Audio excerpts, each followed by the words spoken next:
Let's play with the ArchiCAD construction grid. Hi, I'm Jonathan Pickup. I've been playing with ArchiCAD lately. I wanted to set up some construction grids and snap grids. So let me just show you how they work. So there are options here for the snap grid, snap to the snap grid, snap to the construction grid display. There you can see my construction grid. I can also choose an orthogonal grid, and I can also choose a rotator grid.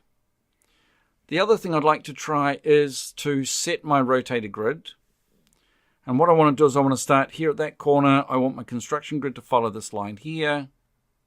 And so now I've got my construction grid following the angle of my building. Let's just zoom in and see what the construction grid looks like. So if I use my line tool, you can see that as I go along, it's snapping to every 50 millimeters. Let's have a look at this. We're snapping to our snap grid. If we snap to our construction grid and draw lines, you notice it's drawing every 2 meters and I can't draw in between. If I want to draw in between, I need to snap to my snap grid. To change the settings for our snap grid, we're going to go to View, Grid and Editing Plane Display, Grids and Backgrounds, and there's my main grid, and there's my auxiliary grid.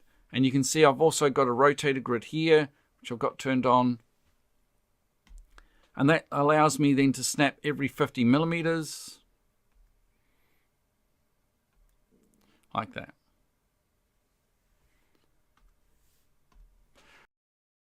If you need to have a construction grid, try turning on the construction grid, try snapping to the construction grid if that's what you want, or snap to the snap grid. But you can also turn off the display and still snap, or you click there and you're no longer snapping to the construction grid or the snapping grid. Hey, thanks for watching. Hope you enjoyed that.